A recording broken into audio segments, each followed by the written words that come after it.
आपल्या सगळ्याच्या मागणीचा विचार करून कुठंतरी एक पाऊल पुढे टाकण्याचा निर्णय घेतलेला आहे. खर तर हे उपोषण किंवा ही ऊस परिषद झाली नसती आणि आंदोलन जर चालू झालं नसतं तर ही लोक 2800च्या पुढे 1 रुपया सुद्धा गेली नसती. ही बंधूंनो शोकांतिका. परंतु खऱ्या अर्थानं समाजाची फाटे असतील किंवा त्यांचे सहकारी असतील, आपण सर्वजण असेल इथं आम्ही सगळेजण, मग साहेब गट तट पक्ष वगैरे आम्ही संघटना कुठलीही न बघता आपली सगळी जी जुनी फळी होती 5-10 वर्षापूर्वी आंदोलनाच्या माध्यमातून तालुक्याला न्याय मिळवून देण्याचा, शेतकऱ्याला न्याय मिळवून देण्याचा अनुभव ज्या ज्या पदाधिकारी कार्यकर्त्यांना आहे त्या सगळ्यांनी एकत्र येण्याचा निर्णय घेतला. आणि कारखानदारांना गेल्या 2-3 वर्षापासून आपण आंदोलन करत नाही याचा कुठेतरी भ्रम चढला होता, मस्ती आली होती असं म्हणा की ही लोक आता काही करणार नाहीत, संघटना संपल्या, शेतकऱ्यांसाठी लढणारी माणसं संपली. आमच्या सगळ्यांची व्यासपीठ आत्ताच बघा बातमी मला आमच्या सचिनजी पाटील यांनी सांगितली की सहकार महर्षी शंकरराव मोहिते पाटील सहकारी साखर कारखान्यानं आपल्या मागणीला पाठिंबा दर्शवत 3,000 रुपये 5 रुपये पहिली उचल जाहीर केलेली. हे काही यश सोपं नाही. जेव्हा जेव्हा आपण बघितलं गव्हाण म्हणजे त्यांच्या नरड्याच्या अक्षरशः नाडीवर आपण प्रेशर केला, नरडदाबाची भूमिका घेतली, त्यानंतर त्यांच्या लक्षात आलं की आता ही लोक आपल्याला ऐकणार नाही आणि हळूहळू शेतकऱ्यांचा सुद्धा आपल्या बाजूनं कल आणि पाठिंबा बऱ्यापैकी वाढला. तालुक्यातून आणि जिल्ह्यातून सर्व शेतकऱ्यांचा पाठिंबा पाहूनच आता कारखानदारांच्या पायाखालची वाळू घसरली.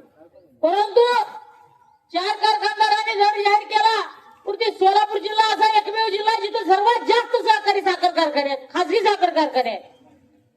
मग 4 लोकांनी जाहीर केला, उरलेल्या 20-25 लोकांना आतापर्यंत कुठलीही भूमिका का घेतलेली नाही हा देखील विचार करायला लावणारा प्रश्न आहे. का 4 कारखानदार फक्त ऊस गाळप करतात आणि इतर जे आहेत ते काय फक्त वाढगोळा करतात का काय, हा देखील महत्वाचा विषय असणार आहे.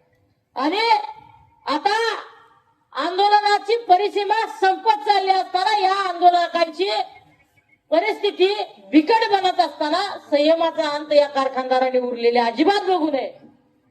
मग अवताड्यांचा कारखाना असेल, तिकडे दामाजीचा कारखाना असेल, लोकनेते कारखाना असेल, राजन पाटलांचा, किंवा इकडं बबनदादांचे दुसरे कारखाना असतील किंवा सांगोलाचा कारखाना असेल, इतर कारखान्याने सुद्धा आता त्या भूमिकेचं समर्थन करत पावलावर पावलं ठेवली पाहिजेत ही इथल्या सगळ्या शेतकऱ्यांची अपेक्षा आहे.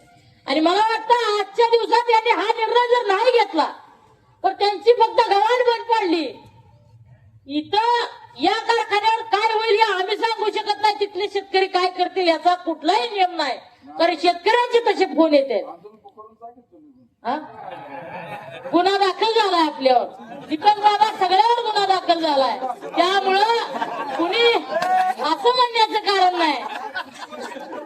यादीमध्ये आपल्या सगळ्याची नाव मध्ये आणि सोपा विषय नाही, गुन्हा दाखल होणार नाही, विजा मिळत नाही, पुढच्या भूमिका होत नाहीत, पार पाडता येत नाही. एवढं सगळं जरी असलं तरी आंदोलक निश्चितपणाने कष्ट घेतात.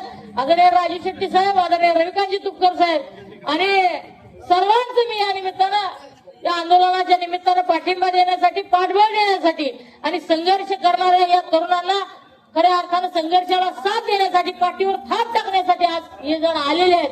त्या सगळ्यांचं मी स्वागत करतो आणि इथून पुढच्या काळामध्ये अधिक प्रखरपणे आणि अधिक प्रबळपणे या आंदोलन आपण घेऊया आणि या कारखानदारांना रेड्याच्या मुखी जसे वेद बोलवले गेले होते त्या पद्धतीने त्यांच्या मुखातून ऊस दराचा आकडा जाहीर करायला हवं अशी या निमित्तानं आपण सगळेजण ग्वाही देतो. मी आपल्या सर्वांना आणि मी इथंच सांगतो.